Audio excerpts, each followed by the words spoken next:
I'm here at Alex Decoteau Park in downtown Edmonton to launch the Alex Decoteau Scholarship, recognizing and supporting some of our brave men and women in uniform who have defended Canada in the Canadian Armed Forces.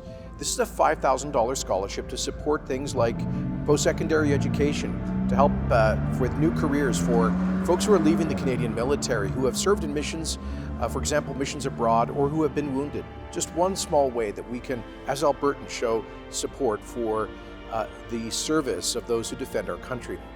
And we chose to name this scholarship after a remarkable Albertan. Alex Decoteau was born at the Red Pheasant First Nation Reserve in Saskatchewan back in 1887.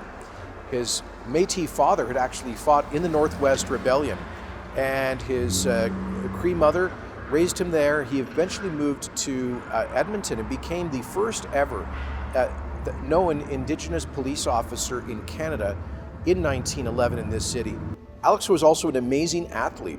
He won major regional and national running competitions as a sprinter, and in fact represented Canada as the only Albertan in the 1912 Olympics.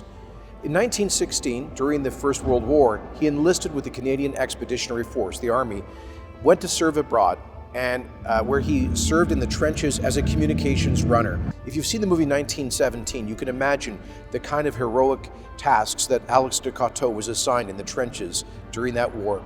Sadly, on October the 30th, 1917, his life was taken by a German sniper at the Second Battle of Passchendaele. Alex is a tremendous example of loyalty to our country, of patriotism, a recognition of how Indigenous people have contributed in remarkable ways throughout our history, and I think a perfect example of somebody whose service we honor. That's why we named the scholarship for members of the Canadian Armed Forces after Alex Decoteau.